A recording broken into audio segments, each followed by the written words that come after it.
सोचो एक ऐसा वर्ल्ड जहां हर बीच से उगता है खूबसूरत और पावरफुल डीमन स्पिरिट, और एक नॉर्मल लड़का जिसकी जिंदगी थी बोरिंग अब बन गया है एक स्पिरिट मास्टर। मैजिक बैटल्स और ब्यूटीफुल स्पिरिट गर्ल्स, सब कुछ मिलेगा एक ही एनिमे में। दोस्तों, आपका स्वागत है स्पिरिट सीड मैनुअल के इस क्रेजी फैंटेसी वर्ल्ड में, जहां हर प्लांट के पीछे छुपा है एक राज। तो तैयार हो जाओ, क्योंकि ये कहानी है लेवल अप होने की, दोस्ती और अल्टीमेट मैजिक की। Let's dive in. Chronic media लेके आ चुकी है एक और नया धांसू एनिमे आप सभी के लिए। मैं जानता हूँ कि आप लोगों को शक हो रहा था इतने समय से मुझे गायब देख के कि कहीं मैंने अपना ये चैनल बेच तो नहीं दिया है, लेकिन मैं आप लोगों की बता दूं ये चीज कि मैंने अपना चैनल नहीं बेचा है और अभी भी आपका भाई इस चैनल का ओनर है। बट थोड़ा सा टाइम कम मिलने की वजह से मैं इस पे बिल्कुल भी टाइम नहीं दे पा रहा हूँ। लेकिन आप लोगों के इतने ज्यादा प्यार को देखने के बाद मैं समझ चुका हूँ कि बीच बीच में मुझे थोड़ा बहुत अपीयरेंस देना पड़ेगा, और बाकी आप लोग तो जानते ही हैं कि काम और थोड़ा बहुत जिम्मेदारियों से काफी आदमी थक जाता है, इसलिए टाइम नहीं मिल पाता है। तो मैं आप लोगों से भी सपोर्ट की गुंजाइश मांगता हूं। तो चलिए इस एनिमे को भी उतना ही प्यार दिखाइएगा। आज हम एक्सप्लेन करने वाले हैं एक फैंटेसी एनिमे जिसका नाम है डीमन स्पिरिट सीड मैनुअल। इसमें एक नॉर्मल लड़का अचानक से डीमन स्पिरिट्स के वर्ल्ड में फंस जाता है। आगे क्या होता है, कैसे उसकी जिंदगी बदलती है, सब कुछ इस वीडियो में जानेंगे। तो चलिए शुरू करते हैं। एपिसोड की स्टार्टिंग में हम एक नॉर्मल हाई स्कूल स्टूडेंट को देखते हैं जो कि बहुत ज्यादा एनिमे देखता है। नेक्स्ट सीन में वो शेंज़ेन नाम की सिटी में जाने के लिए रेडी हो रहा होता है न्यू रिलीज्ड एनिमे रिलेटेड चीजें और मांगा खरीदने के लिए। वो एयरपोर्ट पे जाता है और तभी होता है कुछ चमत्कार। वो एक पोर्टल से टेलीपोर्ट हो जाता है। वो गाने सुनने में इतना बिजी था कि वो रियलाइज ही नहीं कर पाता। आंखें खोलते ही वो देखता है कि एक डायनासोर जैसा दिखने वाला जीव उसकी तरफ भागते हुए आ रहा होता है। वो जैसा तैसा बचता है और तब वो रियलाइज करता है कि वो तो एक अलग ही जगह पे आ चुका है। तो लड़का बोलता है, ये क्या है, ये जो भी हो अजीब है, और क्या ये मैजिक है? ओ ये तो बहुत ही बढ़िया है। हमें बहुत सारे लोग दिखने लगते हैं जिनके पास अलग अलग पावर्स होती है। वो वहीं पे एक डायनासोर के साथ, लेकिन तभी उसे रियलाइज होता है और बोलता है, अरे ये तो दूसरी दुनिया है। वो शॉक में आ जाता है। थोड़ी देर बाद वो सोचता है कि ऐसी बात है, मुझे चुना गया है दूसरी दुनिया में आने के लिए। मैं तो हूँ ही इतना बढ़िया, इस दुनिया में एक किंग या हीरो बन सकता हूँ जिसके पास बहुत सारी लड़कियां होंगी। मेरी लाइफ बहुत खुशहाल बन जाएगी। वो ये चीज सोचकर बहुत खुश हो रहा होता है। तभी वहाँ पर एक ओल्ड मैन आता है और बोलता है, हे लड़के, क्या तुम दूसरी कंट्री से यहाँ पर आए हो? वो ओल्ड मैन लड़के का हाथ पकड़ के कहीं ले जाने लग जाता है। लड़का मन में सोचता है, अच्छा, मेरी अपनी सालों की नॉवेल पढ़ने की एक्सपीरियंस से कह सकता हूँ मेरी स्टार्टिंग एक स्कूल से होगी। 80% टाइम नॉवेल्स में ऐसा ही होता है और वहाँ पर मेरा स्ट्रेंथ वी टेस्ट होगा, और ऐसा ही होता है। कुछ देर बाद का सीन हमें दिखाया जाता है। हमारा मेन कैरेक्टर एक मॉन्यूमेंट के पास आता है। वहाँ पे एक ग्लोइंग सा स्टोन रखा हुआ होता है। वहाँ पे दो प्रीस्ट रहते हैं जो कहते हैं कि स्टोन गॉड तुम्हारे क्वालिफिकेशंस को जज करेंगे, और वो लोग मेन कैरेक्टर को जाने के लिए कहते हैं। मेन कैरेक्टर कहता है, ये बेवकूफों को कुछ भी नहीं पता लगता है, मुझे दिखाना ही पड़ेगा कि एक ट्रू टैलेंट क्या होता है। सभी यहाँ पे ध्यान दो, ये स्टोन मेरे टैलेंट दिखाएगा और अपनी आंखें खुली रखो। फिर हमारा मेन कैरेक्टर बहुत कूल तरीके से स्टोन पे हाथ रखता है। स्टोन चमकने लगता है और सभी लोग बहुत ध्यान से देखते हैं। तभी प्रीस्ट कहती है, डिस्क्वालिफिकेशन। सभी लोग मेन कैरेक्टर पे हंसने लगते हैं।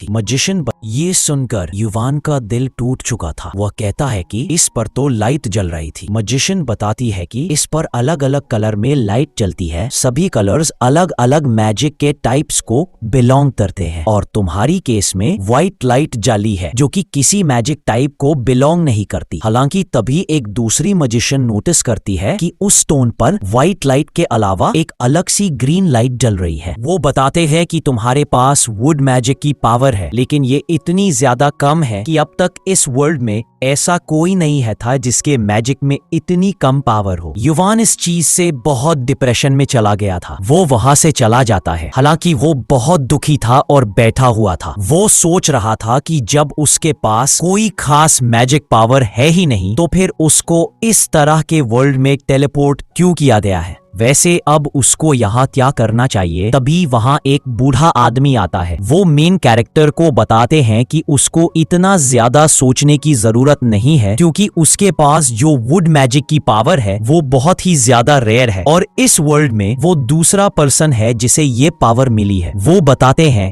कि वुड मैजिक की पावर बहुत काम की पावर होती है, क्योंकि इससे वो फार्मिंग भी कर सकता है। हालांकि उसके पास अभी इतनी ज्यादा पावर नहीं है, इस वजह से कुछ टाइम तक उसको इस पावर को बढ़ाने पर फोकस करना होगा। अब कुछ हफ्ते तक वो प्रैक्टिस करता रहा ताकि वो किसी प्लांट को जल्दी जल्दी ग्रो कर पाए। वैसे एक रात उसे वही पास के झाड़ियों में दो लड़के दिखते हैं जो एक लड़की के साथ होते हैं। उनमें से एक लड़का उस लड़की की गर्दन पर किस करने के लिए आगे बढ़ता है, लेकिन तभी अचानक से वो लड़की एक वैम्पायर में बदल जाती और उस लड़के का सारा ब्लड पी लेती है, जिससे वो लड़का वहीं पर मर जाता है। ये देखकर दूसरा लड़का तुरंत अपनी मैजिक पावर एक्टिवेट कर लेता है। वो लड़का जमीन से बड़े बड़े पत्थर निकालकर उस पर हमला करता है, लेकिन वो वैम्पायर अपनी पावर से वहां कुछ वाइन समन कर लेती है और वो उन स्टोन्स को डिस्ट्रॉय कर रही थी। अब वो लड़का वहां से भागता है, पर वो वैम्पायर उसे भी पकड़ लेती है और उसका ब्लड भी पीने लगती है। ये देखकर युवान बहुत ही घबरा गया था और वहां से भागने की कोशिश करता है, लेकिन भागते वक्त उस वैम्पायर ने उसे भी देख लिया था। वो भाग रहा था, लेकिन तभी वो वैम्पायर उसके सामने आ जाती है और पूछती है, तुम यहाँ क्या कर रहे थे? युवान फिर से डरता है और भागता है, लेकिन अब उस वैम्पायर गर्ल ने उन वाइन से उसे पकड़ लिया था। वो उन वाइन से उस पर हमला करती है और वो लगभग मरने वाला था, लेकिन तभी उसकी बॉडी से एक लाइट निकलती है, जिसके बाद अचानक से उसके सामने एक फेरी गर्ल आ जाती है।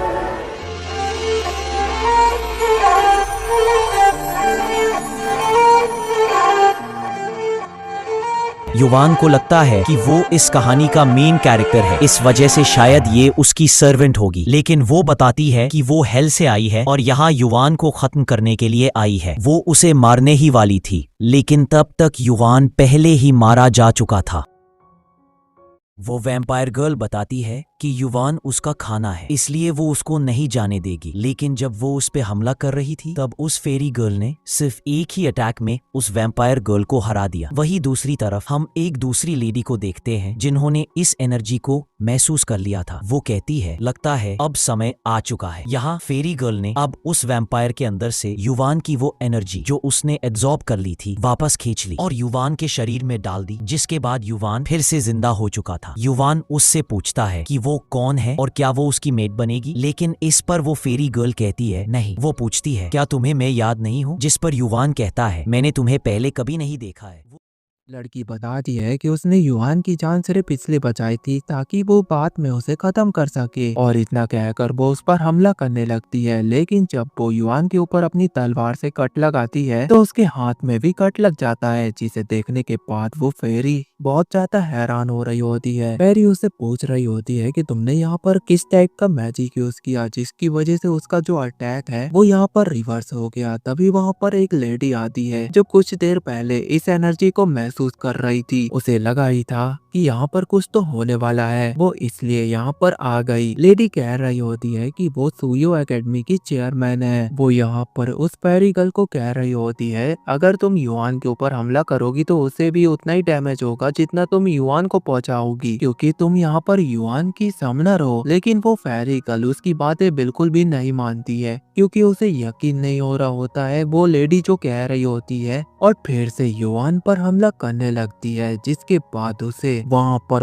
और भी ज्यादा चोट लग जाती है। ये देखते हुए अब वो लेडी युवान के पास आकर उसे एक मिस्टीरियस बुक देती है और कहती है कि वो इस बुक पर हाथ रखे और अपनी एनर्जी का यूज करने की कोशिश करे। युवान वैसा ही करता है जैसा वो लेडी कह रही होती है, जिसके बाद अचानक से उसकी बॉडी से आवाज आने लगती है, मानो जैसे कि उसकी बॉडी के अंदर एक स्पिरिट आ गई हो। वो स्पिरिट कहती है फेरी को वापस से लौट कर इस बुक में ही आना होगा। जिसके बाद वो फेरी गर्ल उस बुक के अंदर चली जाती है और फिर युवान को उसका नाम पता चलता है कि उसका नाम है मॉफी। बाद में लेडी युवान को बताती है कि वो ये बुक युवान को दे सकती है। इसे वो मॉफी के साथ साथ और भी जिन जिन फेरी को समन कर सकता है उनके बारे में और भी इंफॉर्मेशन जान पाएगा। लेकिन जो वो लेडी होती है वो कह रही होती है कि इसके लिए एक कंडीशन है। वो सुयो एकेडमी की चेयरमैन है, इसलिए वो चाहती है कि युआन उसके स्कूल को ज्वाइन करे और इसके बदले में वो युआन को 3 और फेरी सीड्स देगी, जिनके अंदर से मोफी से भी बहुत ज्यादा पावरफुल फेरीज निकलने के चांसेस हैं। ये सुनने के बाद जो हमारा युआन होता है वो काफी ज्यादा खुश हो जाता है। वो घुटनों के बल आकर उस लेडी से कह रहा होता है कि वो एक दिन सबसे अच्छा यानी सबसे बेहतर स्टूडेंट बनकर दिखाएगा उनकी एकेडमी का। वैसे वो अभी ये सोच रहा है आखिर इन सीट से किस तरह की फेरी बाहर आएंगी, और रात में जो युआन होता है बुक को पढ़ रहा होता है, जिसके बाद अचानक से जो वो बुक होती है वो चमकने लगती है और एक्टिवेट हो जाती है। युआन को ये जानने को मिलता है कि वो इस बुक से एक फेरी की पास्ट लाइफ को भी जान सकता है। असल में फेरी जन्म नहीं लेती है बल्कि वो किसी की रिकार्नेशन होती है, और अगर उसे किसी फेरी का मास्टर या उसका समनर बनना है तो उसके लिए उसे फेरी के पास्ट को देखना होगा और उसके पास्ट में झांक कर उसके साथ दोस्ती करनी होगी। वैसे यहाँ पर अभी युआन इतना स्ट्रॉन्ग नहीं है कि वो मोफी के पास्ट मेमोरी में जाकर और वहाँ पर उसके साथ दोस्ती कर सके, इसलिए वो इस चीज को 24 घंटे के लिए टाल देता है। उसे लगता है ये चीजें इतनी आसान नहीं होने वाली है। अब अगले दिन का सीन हमको दिखाया जाता है। तभी जो हमारा युआन होता है उसे देखने के बाद जो बाकी स्टूडेंट्स होते हैं उनका चेहरा उतर गया होता है, क्योंकि जो युआन है वो एक तरह से फेलियर है और उन्हें लगता है कि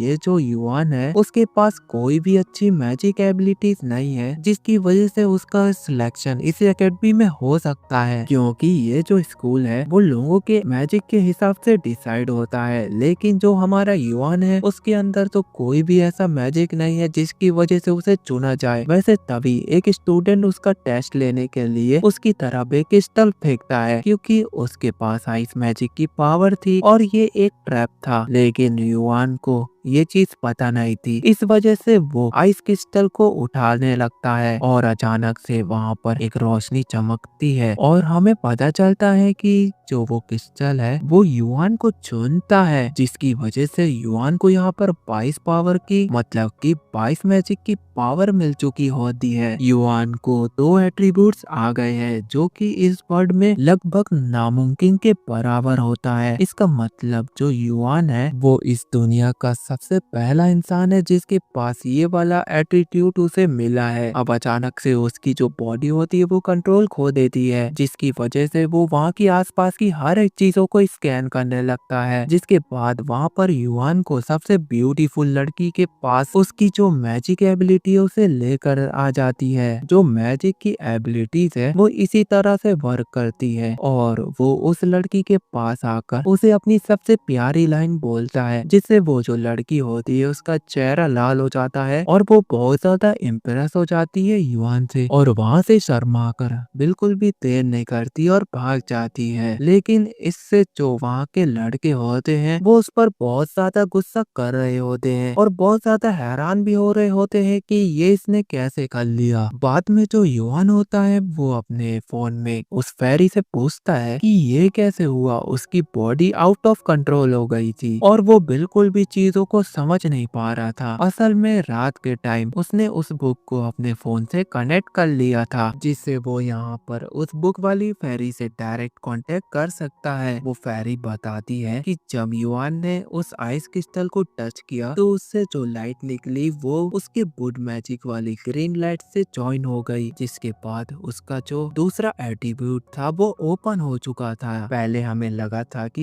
ये जो आइस एट्रीब्यूट है वो असल में एक विंड एट्रीब्यूट था। वो बताती है कि ये सेकंड एट्रीब्यूट अनलॉक होने की वजह से उसकी जो फोर्थ एबिलिटी थी वो भी अनलॉक हो गई है और इसकी वजह से उसने खुद पर कंट्रोल खो दिया था। वैसे इस एबिलिटी की वजह से जितनी भी लड़कियां स्कूल की हैं वो उसे सबसे ज्यादा कूल लड़का मानने लगी थी। युआन भी बहुत खुश हो जाता है, लेकिन उसकी खुशी इतनी देर तक नहीं टिकती, क्योंकि वहाँ पर दौड़ने और भागने की बारी आती है तो युआन वहाँ पर बहुत ज्यादा कमजोर होता है क्योंकि वही उसकी वीकनेस होती है। हम देखते हैं कि कुछ टाइम बाद इंस्ट्रक्टर उन्हें बताता है कि मैजिक पावर को बढ़ाने के लिए ड्यूल मैच प्लान किया गया है और यहीं पर वो लड़का भी दिखाई देता है जिसने युआन का मजाक उड़ाने के लिए वो क्रिस्टल उसके सामने फेंक दिया था। वो उसे चैलेंज करता है और युआन को भी उसका चैलेंज एक्सेप्ट करना पड़ता है। वो दोनों आमने सामने खड़े होते हैं। तभी वहाँ पर हम एक बग्गी को आते हुए देखते हैं जिसके अंदर किसी कंट्री की प्रिंसेस बैठी होती है। वो भी उनका मैच देखने आई होती है। प्रिंसेस को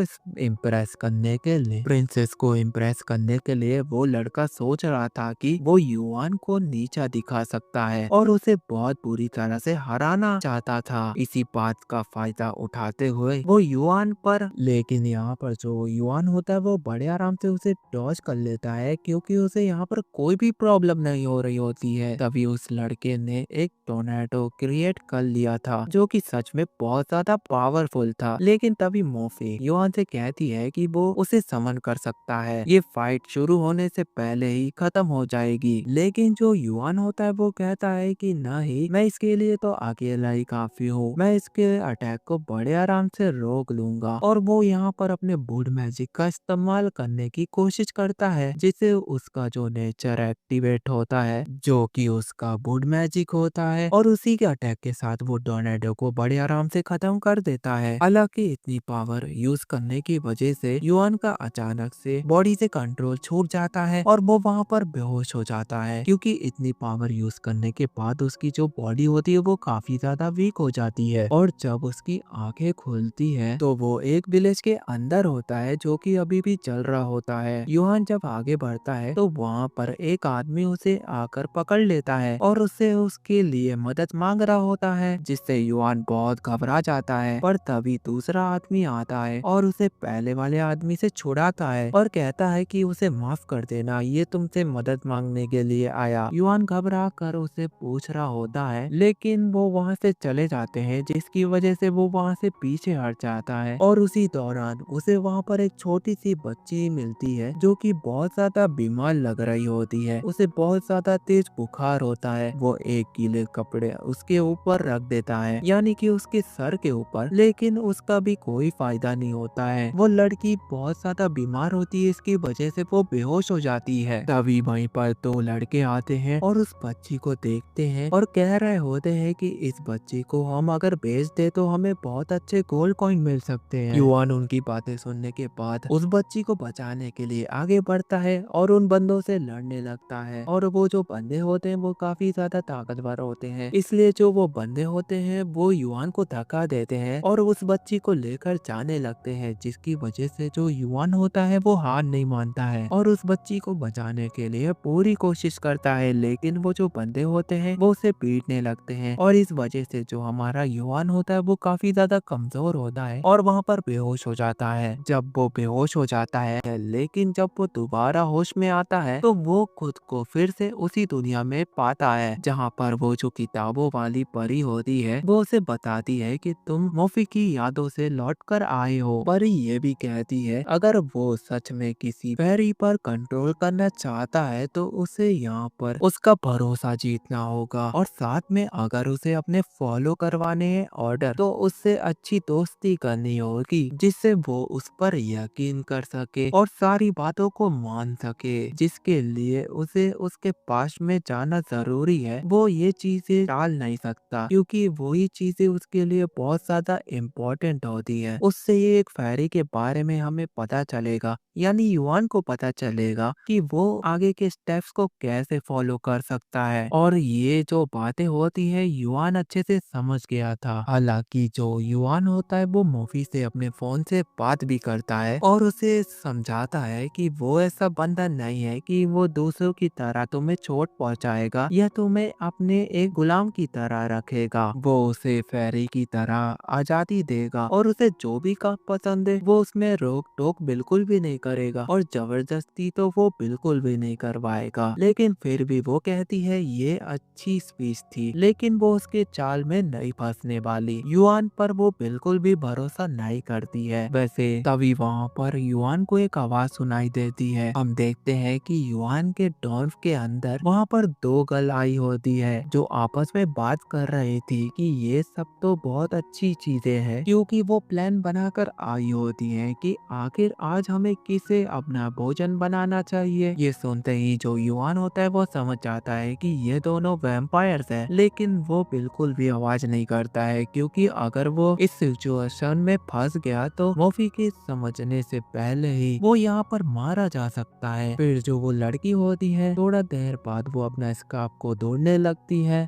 लड़कियां होती है वो खुद ही आगे बढ़ने लगती हैं और ये देखने के बाद जो युआन होता है वो थोड़ा डरने लगता है, लेकिन जो लड़कियां होती हैं वो तो अपना स्कार्फ ढूंढने के लिए आगे बढ़ रही होती है। पर उसी दौरान वहां पर किसी की एंट्री होती है। ये तो वैम्पायर किंग होता है। वो उनसे कह रहा होता है कि अपने बेकार के काम को यहाँ पर टाल दो और जो मैंने दूसरा काम दिया था उसे मेरे साथ चलकर पूरा करो। फिर हमें अगले दिन का सीन दिखाया जाता है जहाँ पर जो युआन होता है वो वापस से अपने घर की तरफ जा रहा होता है और वहाँ पर वो कह रहा होता है कि ना जाने ये जो चेयरमैन है ये कहाँ चली गई। उसको वहाँ पर बहुत ज्यादा जरूरत है उसकी। अगर वो यहाँ पर उसे जल्दी नहीं मिली तो वो यहाँ पर वैम्पायर के बारे में उन्हें कैसे बताएगा, और अगर वो यहाँ पर नहीं बताएगा तो पता नहीं वैम्पायर स्टूडेंट को तो नहीं पता, लेकिन उसको पहले खा जाएगा क्योंकि वो बहुत ज्यादा कमजोर है यहाँ पे। लेकिन वहीं पर युआन कहता है अभी के लिए उसे बहुत ज्यादा भूख लगी है, अभी के लिए ये चीजें छोड़ता हूँ मैं और नूडल्स पे फोकस करता हूँ। लेकिन तभी उसके घर के बाहर एक आवाज आती है जिसे सुनने के बाद जो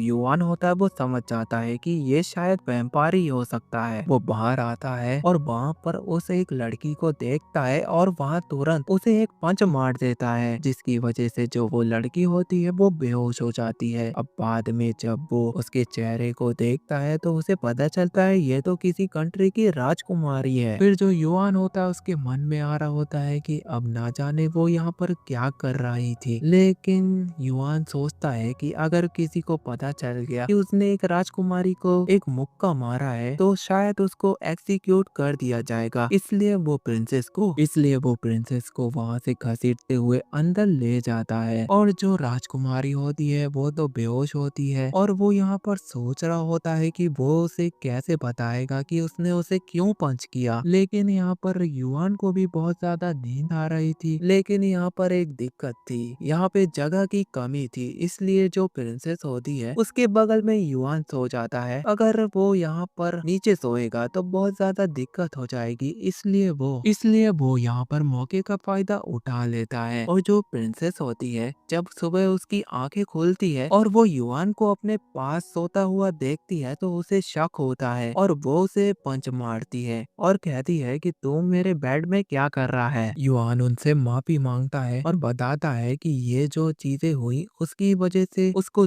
जो भी दिक्कत हुई उसके लिए वो माफी मांगता है और ये सब एक गलतफहमी थी। बाद में युआन उसके लिए नूडल्स बनाता है जिसे प्रिंसेस खाने के बाद कहती है कि ये तो बहुत ज्यादा लाजवाब है। लेकिन उसी दौरान उनके विकेट पर कोई और भी नॉक कर रहा होता है और ये जो आवाज होती है उससे उन्हें लग रहा होता है कि ये तो वही है। दोनों का शक बिल्कुल सही होता है, ये एक वैम्पायर होती है। तब एक वैम्पायर गर्ल वहाँ पर उस दरवाजे को तोड़ देती है, लेकिन सही वक्त पर वहाँ पर युआन और प्रिंसेस दोनों एक दूसरे रूम में छुप जाते हैं। तभी वहाँ पर एक गिलास पर उन दोनों का हाथ लगता है जिसकी वजह से वो गिरने ही वाली होती है, लेकिन युआन वहाँ पर उस गिलास को पकड़ लेता है जिसकी वजह से वो जो वैम्पायर होते हैं उन्हें नहीं पता चलता है कि वो कहाँ पर है। और हम ये भी देखते हैं जो वो वैम्पायर लड़की होती है उसके साथ कुछ साथी भी आए होते हैं। वो इंसानों की स्मेल को पहचान लेती है और दोनों इस रूम की तरफ बढ़ने लगते हैं और वो यहाँ इस रूम में जो गेट होता है उसे भी तोड़ देते हैं। लेकिन युआन और प्रिंसेस वहाँ पे मौके का फायदा उठाते हैं और वहाँ से निकल चुके होते हैं। युआन ने यहाँ पर अपने वुड मैजिक का इस्तेमाल किया जिसकी वजह से वो लोग वहाँ से भाग पाए। उसके बाद वो लोग एक जंगल में पहुँच जाते हैं।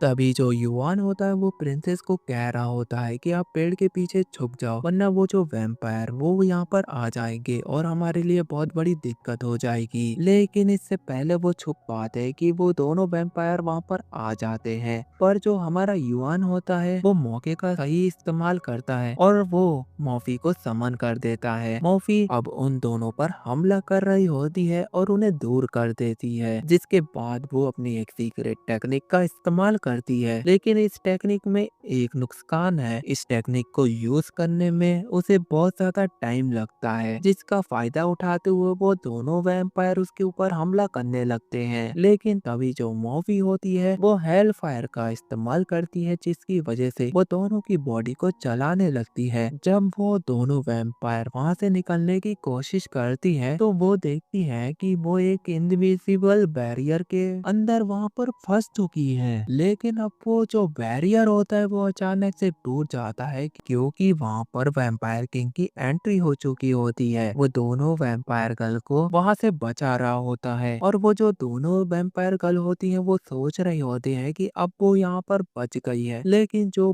वैम्पायर किंग होता है वो बहुत ज्यादा क्रूर होता है और दोनों को वहीं पे खत्म कर देता है। बाद वहाँ पर मॉफी और वैम्पायर किंग की फाइट शुरू हो जाती है। यहाँ पर जो बुक वाली फेरी होती है वो युआन को कह रही होती है, तुम्हारा जो लेवल है वो 8 पर पहुंच चुका है और उसकी वजह से तुम्हारी पावर पहले से भी ज्यादा बढ़ चुकी है। लेकिन जो हमारा युआन होता है वो उसकी बातों पर ध्यान नहीं दे रहा होता है, क्योंकि वो मॉफी और वैम्पायर किंग की फाइट देख रहा होता है, जिसमें जो मॉफी होती है वो वहाँ पर हार रही होती है, जिसकी वजह से जो युआन होता है वो काफी ज्यादा चिंता में होता है। और इसलिए जो युआन होता है वो उस बुक वाली फेरी से पूछ रहा होता है कि तुम यहाँ पर उसकी मदद कर सकती हो, तुम तो एक बहुत ज्यादा ताकतवर फेरी हो, तुम यहाँ पर कुछ भी कर सकती हो। जिस पर जो वो बुक वाली फेरी होती है वो कह रही होती है कि मैं उसकी मदद कर सकती हूँ, लेकिन उसके लिए युआन को मॉफी की स्पिरिचुअल वर्ल्ड में जाना होगा। युआन इसके लिए तैयार होता है, क्योंकि वो मॉफी को हारता हुआ नहीं देख सकता है। वहीं जो फेरी होती है वो बता रही होती है कि युआन के पास इतनी स्पिरिचुअल एनर्जी नहीं है कि वो वहाँ से मॉफी के पास्ट में यानी कि स्पिरिचुअल वर्ल्ड में जा सके, और यहाँ पर कोई और दूसरा रास्ता नहीं है, बस यही एक रास्ता है जिससे वो मॉफी को बचा सकता है। और उसने यहाँ पर और भी ज्यादा देर की तो मॉफी मर भी सकती है, क्योंकि यहाँ पर मॉफी की हालत बहुत ज्यादा खराब होने लगती है और उसके पास इतनी ताकत नहीं है कि वो वैम्पायर किंग को हरा सके। तब यहाँ पर प्रिंसेस युआन के पास आती है और उसे बता रही होती है कि वो युआन को बहुत सारी स्पिरिचुअल एनर्जी दे सकती है। यहाँ ये सुनकर जो युआन होता है वो बहुत ज्यादा हैरान हो जाता है। वो उससे कह रहा होता है कि बदले में मैं तुम्हें साल भर वो नूडल्स खिलाऊंगा जो कि तुम्हें बहुत ज्यादा पसंद आए थे। इसलिए युआन वो प्रिंसेस को यही वाला ऑफर दे रहा होता है कि वो नूडल्स देगा तुम्हें, वो भी साल भर के लिए। इसलिए जो प्रिंसेस होती है वो उसके ऑफर को मान जाती है, क्योंकि उसे बहुत ज्यादा पसंद आए थे और वो यहाँ पर युआन की मदद करेगी। युआन अभी उसके स्पिरिचुअल वर्ल्ड में जाने की कोशिश कर रहा था, जिसके दौरान वहाँ पर एक डोर खुलता है जहाँ पर हमारा युआन घुसने ही वाला होता है कि जो वैम्पायर किंग होता है वो उस डोर को देख लेता है और उसकी तरफ बढ़ रहा होता है हमला करने के लिए। लेकिन जो मॉफी होती है वो उसके अटैक को बड़े आराम से रोक लेती है। इसके बाद जो यहाँ पर युआन होता है, युआन मॉफी को देखता है जो कुछ चोरों को मार रही होती है। आखिरी वाला चोर उससे माफी मांगता है, जिसके बाद मॉफी उसे माफ कर देती है और वहाँ से जाने लगती है। लेकिन वो जो चोर होता है वो मौके का फायदा उठाते हुए मॉफी के ऊपर अटैक करने लगता है। तभी वहाँ पर युआन उसे जोर से चिल्लाता है कि तुम्हारे पीछे देखो, और तभी जो मॉफी होती है वो तुरंत पीछे मुड़कर उस चोर को मार देती है। युआन यहाँ पर अभी भी उसे रोक रहा था, लेकिन जब वो उसे टच करता है तो वो उसे छू ही नहीं पाता और यहाँ पे उसे पता चलता है कि जो मॉफी है ना उसे सुन सकती है ना उसे देख सकती है। लेकिन जो फेरी होती है वो कह रही होती है कि तुमने सही कहा, जो तुम्हारी सोल है वो इस दुनिया में एग्जिस्ट ही नहीं करती, अगर करती भी है तो तुम्हें उसे ढूंढना होगा। यहाँ युआन को कुछ ज्यादा समझ नहीं आता, लेकिन अब वो मॉफी के पीछे जाने लगता है। वो मॉफी को आगे बढ़ते हुए देखता है जहाँ वो एक लड़के से मिलती है। उस लड़के के पास एक तलवार होती है जो मॉफी को बहुत ज्यादा पसंद आती है। वो उस लड़के से पूछती है क्या तुम ये तलवार मुझे दोगे, लेकिन जो वो लड़का होता है वो कह रहा होता है कि ये बेचने के लिए नहीं है। ये सुनने के बाद जो मॉफी होती है वो वहाँ से चले जाती है। युआन अभी उस लड़के को देख रहा होता है और सोच रहा होता है आखिर उसे मॉफी को मना क्यों कर दिया। फिर हमें अगले दिन का सीन दिखाया जाता है। अब वो जो लड़का होता है वो उस जगह के बच्चों के साथ खेल रहा होता है। उसी दौरान मोफी भी सामने वाले घर की खिड़की से उसे देख रही होती है। वो उसे हाय करता है लेकिन मोफी तुरंत खिड़की बंद कर लेती है। अभी जो मोफी है वो कहीं गई हुई थी। जब वो वापस लौट रही होती है तो वो देखती है कि कुछ लड़के उस लड़के को मार रहे होते हैं क्योंकि वो लड़का एक छोटी सी बच्ची को बचा रहा होता है। ये देखकर मोफी को वही मोमेंट याद आता है जब युआन ने उसकी मदद की थी। यहाँ पर जो मोफी होती है वो उन लोगों के ऊपर हमला करने लगती है लेकिन वो लोग पलट के मोफी के ऊपर हमला करने लगते हैं और इसी दौरान जो वो लड़के होते हैं वो उसके ऊपर अटैक कर रहे होते हैं और पिट रहे होते हैं। तब वो पहचान लेते हैं ये वही मोफी है, फेमस किलर। वो वहाँ पर डर जाते हैं और वहाँ से भाग जाते हैं। बाद में वो जो लड़का होता है वो मोफी को थैंक्स बोल रहा होता है और साथ में वो मदद के लिए उसे तोहफे में एक तलवार दे रहा होता है जो कि उसने पहले मना कर दी थी। और मोफी उस तलवार को ले लेती है और उसके बाद उसकी धार चेक कर रही होती है। फिर वो उस लड़के से प्रॉमिस करती है कि मैं तुम्हें हमेशा प्रोटेक्ट करते रहूंगी और तुम्हें जब भी मदद की जरूरत होगी तो तब मैं आ जाऊंगी। दूसरी तरफ जो युआन होता है वो पागल हो रहा होता है और कह रहा होता है कि ये उस लड़के की चाल में फंसते क्यों जा रही है। वो सिर्फ एक ट्रिक का इस्तेमाल कर रहा है उस पर और वो उसकी चाल पे फंसते जा रही है। वही दूसरी तरफ जो प्रिंसेस होती है वो बहुत ज्यादा तकलीफ में आ रही होती है क्योंकि जो युआन है वो काफी देर से उसकी स्पिरिचुअल एनर्जी को यूज कर रहा है जिसकी वजह से वो स्पिरिचुअल वर्ल्ड के अंदर है और उसके लिए स्पिरिचुअल एनर्जी की जरूरत पड़ती है और ये जो एनर्जी है वो प्रिंसेस दे रही है उसे। वैसे यहाँ पर जो मोफी होती है वो वैम्पायर किंग से लड़ाई में हार रही होती है और जो वैम्पायर होता है वो युआन के ऊपर हमला कर रहा था लेकिन जो युआन होता है वो बचने के लिए अपनी पूरी कोशिश कर रहा होता है लेकिन वो अपने आप को बचा नहीं पा रहा होता है। पर जो मोफी होती है वो हमेशा उसके सामने आ जाती है और यहाँ जो मोफी है वो जान गई थी कि अब वो यहाँ पर जिंदा नहीं बच सकती। इसकी वजह से वो अपनी तलवार को वापस रख लेती है और जब वैम्पायर किंग अपनी तलवार से हमला कर रहा होता है तो मोफी उससे सामने नहीं हटती है जिसकी वजह से जो वो तलवार होती है वो उसकी बॉडी के आर पार चली जाती है। लेकिन अब वो अपने ब्लड का स्पेशल टेक्निक का इस्तेमाल कर रही होती है जिससे वो वैम्पायर किंग को अपने ब्लड चेन से फंसा सकती है और वो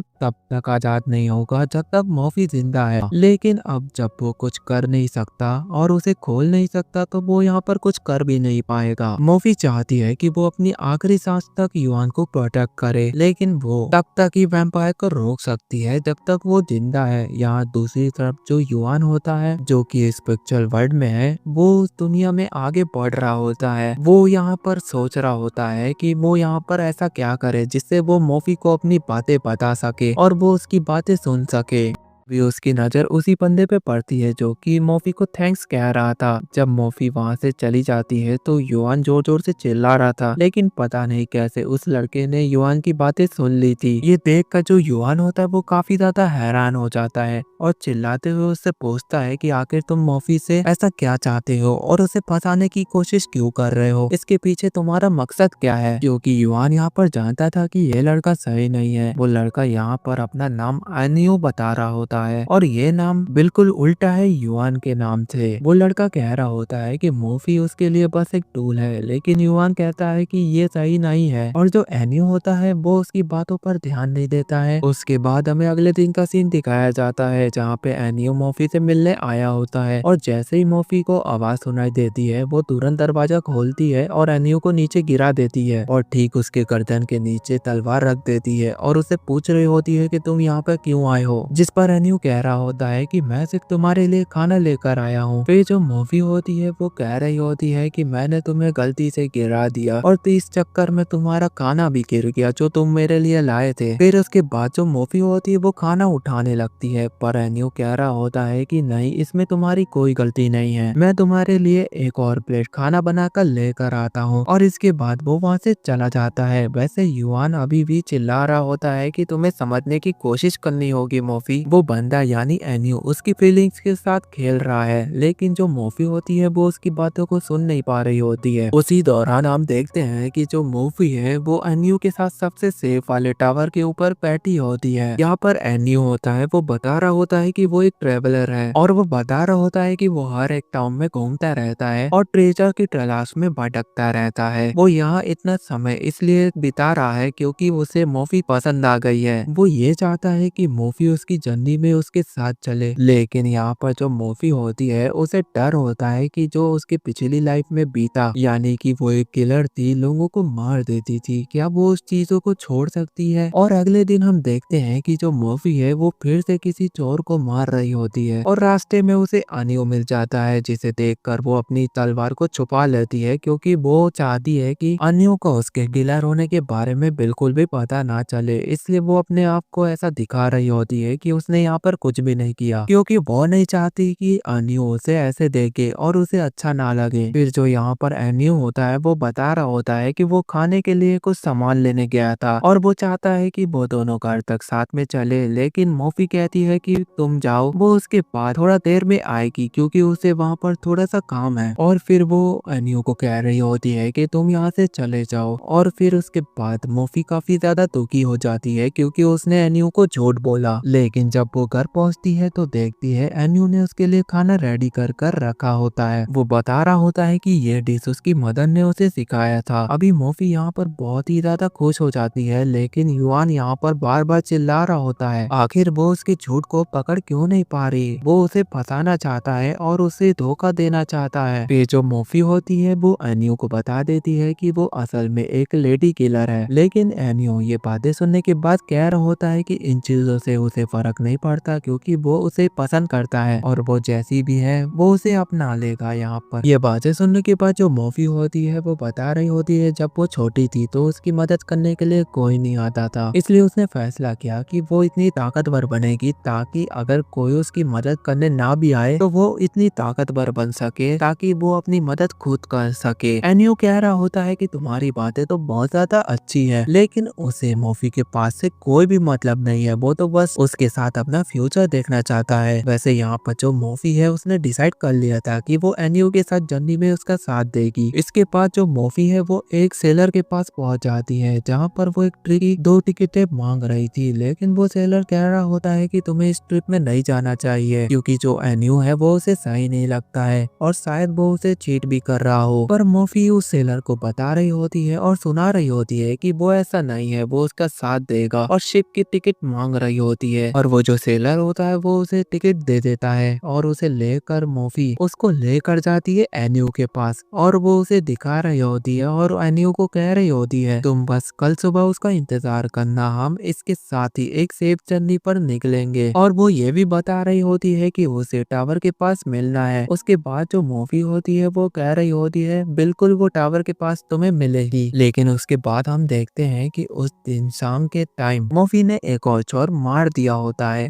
उसके बाद वो घर लौट रही होती है और अपने शाम को बैग पैक कर कर वो टावर की ओर निकल जाती है। फिर रास्ते में उसे 2 और चोर मिलते हैं, लेकिन जब वो मोफी को देखते हैं तो वो हैरान हो रहे होते हैं कि ये बहुत ज्यादा खुश है और वो उसे पहचान लेते हैं कि ये तो वही किलर है। फिर साथ में उससे माफी भी मांग रहे होते हैं और जो मोफी होती है उसका मूड काफी ज्यादा अच्छा होता है, इस वजह से वो उसे माफ कर देती है। वही युआन कह रहा होता है कि शायद वो कभी यहाँ पर आया ही नहीं होगा और इसी वजह से जो मोफी है वो बहुत ज्यादा गुस्से में रहती है। लेकिन तभी जो मोफी है वो कह रही होती है किसी काम की वजह से एनियो यहाँ पर नहीं आया होगा, शायद वो कुछ देर बाद यहाँ पर आ जाएगा। अब इसी तरह से इंतजार करते हुए पूरा दिन निकल जाता है और अगले दिन का आधा दिन भी निकल चुका था। युआन उसे कह रहा होता है अगर तुम यहाँ से जा सकती हो तो तुम जाती क्यों नहीं हो, लेकिन उसकी बातें मोफी को सुनाई नहीं दे रही होती है। मोफी गुस्से में थी, लेकिन वो खुद को समझा रही होती है कि वो शायद यहाँ पर जल्दी आ गई है। वो अपने आप को दिलासा दे रही होती है और कह रही होती है कि अगर वो यहाँ से चली गई और एनियो यहाँ पर आ गया तो वो उसके बारे में क्या सोचेगा। वैसे कुछ और दिन भी यहाँ पर गुजर जाते हैं और फिर वो सेलर वहाँ पर आता है और मोफी को बता रहा होता है टाउन पर बहुत सारे चोरों ने हमला कर दिया है और वहाँ पर जितने भी लोग थे वो अपने आप को बचा नहीं पाए, इस वजह से वो वहाँ पर मारे गए। लेकिन मोफी अभी जाने को तैयार नहीं थी, वो कह रही थी अभी भी वो यहाँ पर रुक कर एनियो का इंतजार करेगी। लेकिन तभी हम देखते हैं कि कुछ चोर वहाँ पर आ जाते हैं और वहाँ पर टावर को घेर लेते हैं और उस पर बॉम्ब भी लगा देते हैं और जब वो बॉम्ब फूटते हैं तो मोफी वहाँ से नीचे गिर जाती है और जब उसे होश आता है तो वो अपने सामने बहुत सारे चोर को देखती है। उसे वहाँ पर लग रहा था कि शायद उन्होंने एनियो को पकड़ लिया होगा, इस वजह से जो एनु है वो यहाँ पर नहीं आ पाया और वो आगे बढ़ती है और आगे बढ़कर 2 चोरों को मार देती है, लेकिन सामने जो चोर खड़े थे वो एक लड़की को बंधक बना लेते हैं और कह रहे होते हैं अगर तुम आगे बढ़ी तो हम इसे मार देंगे। लेकिन इन बातों से मूवी को और भी ज्यादा गुस्सा आता है। वो सडनली उनके ऊपर हमला कर देती है और सभी चोर को खत्म कर देती है। फिर वो लड़की को कह रही होती है कि तुम्हें डरने की जरूरत नहीं है, तुम मेरे पीछे खड़े रहो बस। लेकिन तभी वो लड़की मौके का फायदा उठाते हुए चाकू निकालती और मूवी को मार देती है और मूवी को समझ आ जाता है कि ये जो लड़की है ये चोरों के साथ मिली हुई है। तभी वहाँ पर एन्यू की एंट्री होती है और वो लड़की होती है वो कह रही होती है कि तुमने सही कहा था, ये लड़की यानी कि मूवी बहुत ज्यादा बेवकूफ है, इसे इतनी आसान ट्रिक भी समझ में नहीं आई और इसमें फंस गई। वो मूवी इतनी ज्यादा घायल थी कि वो उठ भी नहीं पा रही थी। वहाँ पर दूसरे चोर आ जाते हैं और उसे कह रहे होते हैं कि तुम्हें इतना समझ में नहीं आया, तुम इतनी बड़ी भोली हो कि तुम्हें इतना भी समझ में नहीं आया कि ये सारा प्लान तो एन्यू का था। और हमें दिखाया जाता है जो एन्यू है वो कुछ लोगों के साथ मीटिंग कर रहा होता है और वो लुटेरे होते हैं और वो उनसे मिलने आया होता है, जहाँ पर वो कह रहा होता है कि वो मूवी को हरा सकता है, उसके बदले में वो साउथ एरिया की कमांड चाहता है। और ये सुनने के बाद जो लुटेरे होते हैं वो हाँ कह देते हैं, साथ में उसे तलवार भी दे देते हैं। और इन चीजों के साथ जो एन्यू होता है वो मूवी को धोखा देने के लिए निकल जाता है। तभी ये सब सुनकर मूवी काफी ज्यादा गुस्से में होती है और एन्यू की तरफ आगे बढ़ रही होती है, लेकिन जो वो लुटेरे होते हैं उसे घुटनों के बल पर ला देते हैं। एक लुटेरा कह रहा होता है हमें इसे मार देना चाहिए वरना ये फ्यूचर में हमें दिक्कत देगी, मगर ये सोचकर कि वो जिसे पसंद करती थी उसने उसको धोखा दिया है, मूवी अभी वहाँ पर पागल हो रही होती है। लेकिन तभी हम वहाँ पर अचानक से देखते हैं कि वो जितने भी लुटेरे होते हैं वो वहाँ पर मरने लगते हैं और तभी वहाँ पर एक फेरी आती है और वो अपने साथ कुछ और फेरी को लेकर आती है और उनके साथ मिलकर वो टाउन को बर्बाद करने लगते हैं। ये देखकर जो मूवी होती है वो कह रही होती है कि तुम्हारी इतनी हिम्मत, लेकिन वो इतनी घायल होती है कि उठ भी नहीं पा रही होती है। लेकिन वो यहाँ पर हिम्मत नहीं हारती है और अपनी तलवार उठाती है और गुस्से में एन्यू के ऊपर हमला करने लगती है। लेकिन तभी एक दूसरी फेरी सामने आकर उसके अटैक को रोक देती है। यहाँ पर जो एन्यू होता है वो हंसकर कह रहा होता है कि तुम कुछ भी कर लो लेकिन तुम मुझे मार नहीं सकती, क्योंकि तुम्हें एक बार पहले से ही चाकू लग चुका है और तुम अधमरी हो गई हो और तुम उस हालत में भी नहीं हो कि तुम मुझे मार सको। पर मैं तुम्हें एक मौका दे सकता हूँ मुझे मारने का और तुम्हारा बदला लेने का, मतलब कि तुम्हें रिकार्नेट किया जाएगा। फिर हमें मूवी को दिखाया जाता है, वहाँ पर जो मूवी होती है वो वाइन से बंधी होती है जो कि एनियो ने बनाई होती है। वहीं पर जो युआन होता है वो कह रहा होता है कि अगर उसे वहाँ से छुड़ाना है तो उसे यहाँ से उसे खोलना होगा, मतलब उसकी सोल को रिलीज करवाना होगा। और यहाँ पर बताया जाता है कि जो युआन था उसने पहली बार उसे समन किया था जब उसका सामना एक वैम्पायर से हुआ था और उसने उसको खत्म कर दिया था। युआन ये भी कह रहा था कि ये सील तभी ब्रेक हुई थी जब वो वहाँ पर मर गया था। फिर उसके दिमाग में एक आइडिया आता है कि शायद अगर वो यहाँ पे मर जाएगा तो उसकी सील ब्रेक हो जाएगी। लेकिन पैरी कह रही होती है कि तुम ऐसी बेवकूफ वाली बातें क्यों कर रहे हो, तुम अभी स्पिरिचुअल वर्ल्ड में हो, अगर तुम यहाँ पर अपने आप को मार लोगे तुम यहाँ पर बचोगे इसकी कोई भी गारंटी नहीं है, क्योंकि यहाँ से कौन सा रास्ता कहाँ पे जाता है ये किसी को नहीं पता। लेकिन यहाँ पर वो फेरी की बातें नहीं मानता और कह रहा होता है कि मैं उसे बचा कर ही रहूंगा। वो आगे बढ़ता है और वहाँ पर जो सामने तलवार पड़ी होती है उसे उठाता है, लेकिन सिर्फ एक सेकंड बाद उसे महसूस होता है कि उसमें इतनी हिम्मत नहीं कि वो अपने आप को मार सके। लेकिन अचानक से जो वो जगह होती है वो हिलने लगती है। वो फेरी बता रही होती है ये जो स्पिरिचुअल वर्ल्ड है ये बहुत जल्दी वैनिश होने वाला है और इसकी वजह भी साफ है, क्योंकि जो प्रिंसेस है वो स्पिरिचुअल एनर्जी दे रही थी उसकी एनर्जी वहाँ पर खत्म हो चुकी है, क्योंकि स्पिरिचुअल वर्ल्ड से ये दुनिया चलती है। और ये सिचुएशन देखते हुए युआन तुरंत आगे बढ़ता है और इस तलवार से जमीन में जोर से मारता है और उन वाइन्स पर चढ़ने लगता है और वहाँ पर ऊपर आके वो कहता है कि वो किसी भी कीमत पर उसे बचा कर रहेगा, इसके लिए उसे अपनी जान भी देनी पड़ी तो वो देगा और उससे वो माफी मांग रहा होता है। साथ ही साथ इसके बाद वो उसे गुड बाय कहता है और एक फ्लाइंग किस देते हुए वो वहाँ से जंप कर देता है, जिसके बाद वो नीचे आकर सीधा उस तलवार पर गिर जाता है। पर उसकी ये बातें सुनने के बाद जो एन्यू वाली मेमोरी होती है वो उसे दिखाने लगती है, लेकिन इस बार वहाँ पर युआन को भी नोटिस नोटिस किया जाता है और मोफी वहाँ पर समझ जाती है कि युआन उसकी मदद करने के लिए पूरी कोशिश कर रहा था, लेकिन उसने उस पर ध्यान कभी दिया ही नहीं। और अब यहाँ पर युआन को वो तलवार लगने की वजह से जो वो वाइन होती है वो डिस्ट्रॉय हो जाती है और वहीं पर मोफी आजाद हो चुकी होती है। लेकिन जब वो नीचे आकर युआन को देखती है तो युआन मर चुका होता है। वो कह रही होती है आखिर तुमने उसके लिए ये सब क्यों किया। वो कहती है कि वो अपनी पूरी लाइफ युआन के साथ जीना चाहती थी, लेकिन उसके पास अब इतनी पावर भी नहीं बची। अब वो इस दुनिया में क्या करेगी जब युआन है ही नहीं, क्योंकि उसकी पावर खत्म हो गई है, जिसकी वजह से वो युआन को जिंदा नहीं कर पाएगी और इसकी वजह से वो जिंदगी भर अकेले इस दुनिया में रहेगी।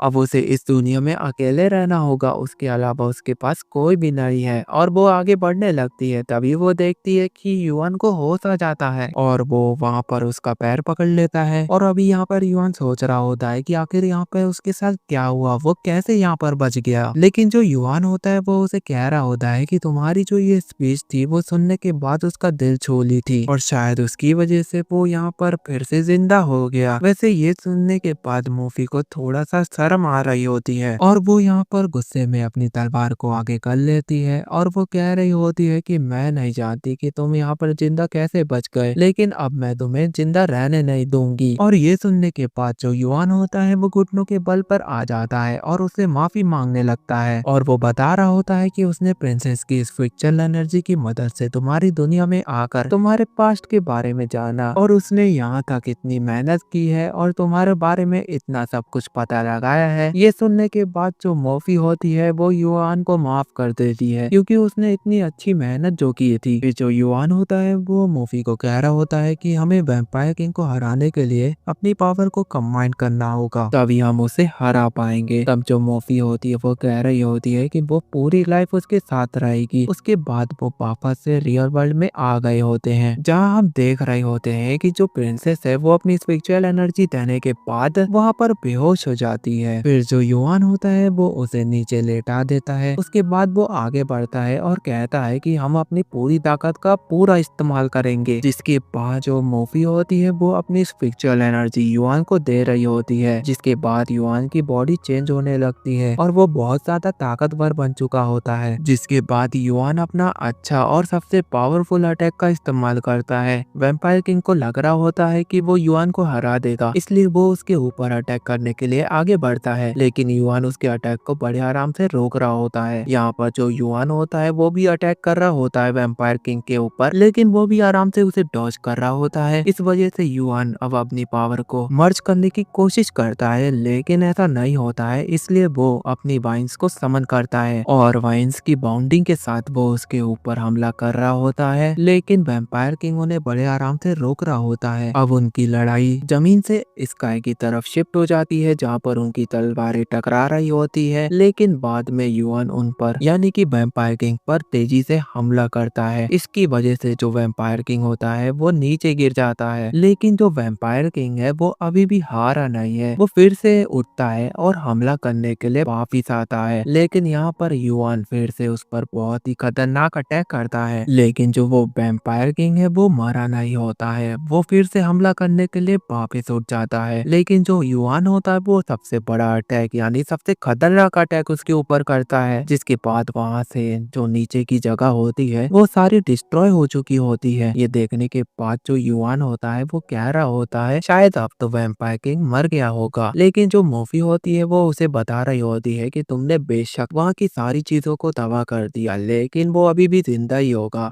क्योंकि वो वहाँ से सामने नहीं आ रहा है तो हम इसका पता नहीं लगा सकते कि वो जिंदा है कि मर गया है। वैसे तभी वहाँ पर युआन की नजर मोफी के सिंह पर जाती है और वो उससे पूछ रहा होता है कि ये असली है या नकली है, जिस पर जो मोफी होती है वो उस पर गुस्सा करने लगती है और उसे कहने लगती है तुम्हें किसी फेरी के सिंह को ऐसे नहीं छोड़ना चाहिए, और मोफी उसे धक्का दे देती है और उसे नीचे गिरा देती है। तभी युआन वहाँ पर कुछ कहने ही वाला होता है कि वहाँ पर चेयरमैन की एंट्री होती है। वो ये सब देखकर बहुत ज्यादा खुश होती है, युआन ने उस वैम्पायर किंग को हरा दिया। फिर चेयरमैन युआन को 2 फेरी सीट्स दे देती है क्योंकि उसने वैम्पायर किंग को हराया। इसके बदले में उसको एक इनाम मिल जाता है। युआन उनको थैंक यू कह रहा होता है और तुरंत मोफी को लेकर वहाँ से भाग जाता है, क्योंकि उसे चेयरमैन वहाँ पर थोड़ी सी अजीब लगती है। फिर हमें अगले दिन का सीन दिखाया जाता है। अब इस इंसिडेंट के बाद युआन इतना थक चुका होता है कि वो स्कूल में सो रहा होता है, लेकिन तभी वहाँ पर दो न्यू ट्रांसफर स्टूडेंट की एंट्री होती है और ये और कोई नहीं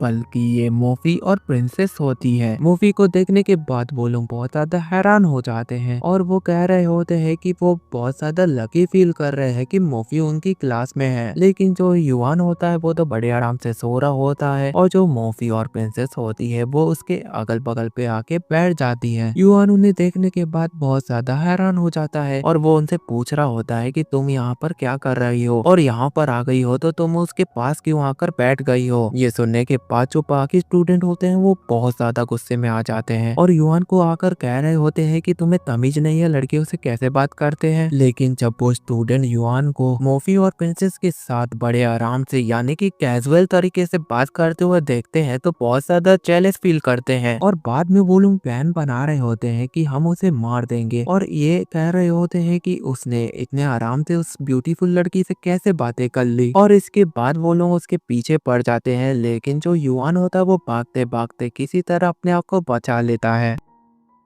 और युआन अपने आप को लाइब्रेरी के बाहर पाता है और वो सोचने लगता है कि यहाँ पर आ ही गया हूँ तो क्यों ना मैं मैजिक बुक्स ले लूं जो कि मेरी पावर को बहुत ज्यादा बढ़ा देंगे और स्ट्रॉन्ग कर देंगी। जिसके बाद वो अंदर जाता है और लाइब्रेरियन उसे मिलती है और वो उसे पूछ रही होती है कि तुम यहाँ पर क्या कर रहे हो। जिस पर जो युआन होता है वो कह रहा होता है कि उसे मैजिक बुक चाहिए जो कि उसकी वाइट पावर को बहुत ज्यादा बढ़ा दे। ये सुनकर जो लाइब्रेरियन होती है वो उसे कह रही होती है कि तुम इन दोनों स्क्रोल का यूज करो। वो ये सुनने के बाद वो वहाँ पर बहुत सारे स्क्रोल को समन करने की कोशिश करता है लेकिन वहाँ पर उससे नहीं होता है, इसलिए लाइब्रेरियन उसे बताती है कि युआन का लेवल है वो बहुत ज्यादा कम है, इसलिए वो यहाँ पर दो ही स्क्रोल को कर पाया है समन। लाइब्रेरियन उसे कहती है कि तुम इन दोनों स्क्रोल से एक टाइम पर अच्छी चीजें समझ पाओगे और सीख पाओगे। और जो दूसरी तरफ युआन होता है वो दो स्क्रोल पाने के बाद बहुत ज्यादा खुश होता है। वो उसे लेकर आता है और साथ में टाइम भी होता है उसके पास और वो एक लेक के पास जाता है और बहुत खुशी के साथ चिल कर रहा होता है और बहुत ज्यादा चिल्ला भी रहा होता है कि उसको फाइनली इनकी मदद से एक प्लांट मैजिक यूज करके उन फेरी सीड्स को इवॉल्व करेगा। लेकिन तभी जो बुक वाली फेरी होती है वो आती है और उसे कह रही होती है कि इससे कोई मतलब नहीं है, तुम इन चीजों का यूज तो कर पाओगे लेकिन उनके मैजिक की मदद से तुम उन सीड्स को इवॉल्व नहीं कर सकते हो। ये सुनकर जो युआन होता है वो बहुत ज्यादा दुखी हो जाता है लेकिन वो कहता है कि आखिर तुम्हें ये बातें कैसे पता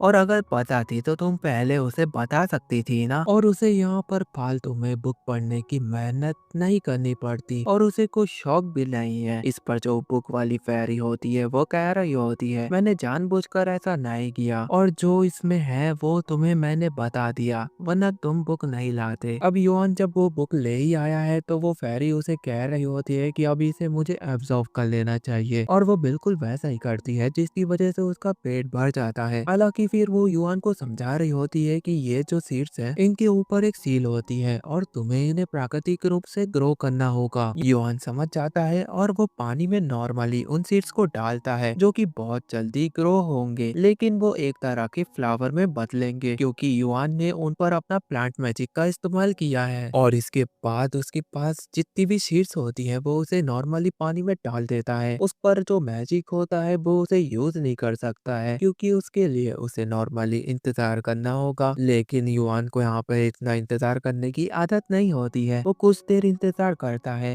लेकिन कुछ नहीं होता है और उसके बाद भी वो इंतजार करता है उसमें भी कुछ नहीं होता है और वो इसी तरह से इंतजार करता रह जाता है। वैसे इसके बाद का सीन चेंज हो जाता है और हमें वैम्पायर किंगडम दिखाया जाता है और हमें वहाँ पर बताया जाता है कि जो वैम्पायर उनसे लड़ने आया था वो असल में वैम्पायर का लॉर्ड नहीं है बल्कि वो तो बस उनका सिपाही है और उनका जो असली लॉर्ड होता है वो तो कोई और ही होता है। उसने खुद की जगह अपने नाइट को भेजा था। उनका जो लॉर्ड होता है उसने असल में अपने नाइट को वैम्पायर किंग बनाकर कुछ लोगों के साथ भेजा था जिससे वो उनको ऑर्डर दे सके और वो यहाँ पर आके बता रहा होता है कि उसके साथ जो उसके साथी गए थे वो मारे गए हैं और वो मूवी को भी कैप्चर नहीं कर पाया होता है। इन बातों को सुनने के बाद जो वैम्पायर किंग होता है वो काफी ज्यादा गुस्सा होता है और कह रहा होता है कि उसे किसी भी हालत पे मूवी चाहिए। दूसरी तरफ जो नाइट होता है वो बता रहा होता है कि मूवी को एक मास्टर मिल गया है जो कि उसकी प्रोटेक्शन के लिए आगे आ जाता था। फिर जो वो नाइट होता है वो बता रहा होता है कि मूवी को उसका मास्टर मिल गया है। तो वैम्पायर किंग इस पे बोल रहा होता है कि उसको जल्दी से खत्म कर दो और किसी भी हालत में उसके पास मूवी को लेकर आओ। फिर हमें युआन को दिखाया जाता है जो कि इंतजार कर रहा होता है उन सीड्स के इवॉल्व होने का, और उसका इंतजार का फल मीठा होता है और वो जो सीड्स होते हैं वो धीरे धीरे इवॉल्व होना शुरू हो जाते हैं। वहीं पर एक प्लांट होता है वो इवॉल्व होने लगता है और धीरे धीरे बड़ा होने लगता है, और उसमें से एक फेरी निकल कर आती है जो कि काफी ज्यादा ब्यूटीफुल लग रही होती है, जिसे देखने के बाद जो युआन होता है वो काफी ज्यादा खुश हो जाता है। वहीं पे मूवी उसे कह रही होती है कि हमें तैयार रहना चाहिए, अपनी खुशी को यहीं पर रोक दो। युआन उससे पूछ रहा होता है कि हमें रेडी हो जाना चाहिए, आखिर किस चीज के लिए। तो जो वो फेरी होती है वो उन पर अटैक करने लगती है। तो मूवी पूछ रही होती है कि तुम हमारे ऊपर अटैक क्यों कर रही हो। तो वो फेरी बताती है कि युआन बहुत ज्यादा कमजोर है और वो उसका मास्टर बनने के लायक बिल्कुल भी नहीं है, और वो उसका रीजन भी बता रही होती है कि उसकी जो बहन थी, यानी कि वो पहली वाली सीड्स जहाँ पर उसने बोए थे वो बिल्कुल भी ग्रो नहीं कर रहे होते हैं, जिसकी वजह से वो उदास होती है क्योंकि वो उसकी बहन होती है। इसलिए वो ऐसा कह रही होती है कि तभी वहाँ पर वो जो पहली वाली सीड्स होती है वो भी इवॉल्व हो जाती है और उसमें से एक फेरी निकल कर आती है, जिसे देखने के बाद दूसरी वाली फेरी अपनी बहन से मिलती है और काफी ज्यादा खुश होती है, और वो अपनी बहन से कह रही होती है कि मैंने डिसाइड कर लिया है कि हम अपना मास्टर युआन को ही चुनेंगे। और ये देखने के बाद जो युआन होता है वो काफी ज्यादा खुश हो जाता है, उसकी जो नाक होती है उसमें से खून आ रहा होता है, और ये छुपाने के लिए वो मूवी के पीछे छुप जाता है क्योंकि वो नहीं दिखाना चाहता ऐसी चीजें। वही मूवी उस पर गुस्सा कर रही होती है कि आखिर तुम कैसे बंदे हो। उसे तो वो थोड़ा सा ठरकी लग रहा होता है। तभी युआन अपनी जेब से फोन निकालता है और उनसे कॉन्ट्रैक्ट को साइन कर लेता है, और वो बता रहा होता है कि उसने तुम लोग को इसलिए चुना ताकि वो तुम्हें फ्रीडम दे और तुम अपने डिसीजन खुद से ले सको। फिर यहाँ पर सीन शिफ्ट हो जाता है, हमें प्रिंसिपल को दिखाया जाता है जो कि बता रही होती है जो वैम्पायर किंग है उसने अपने नाइट को भेजा था प्रिंसेस को पकड़ने के लिए।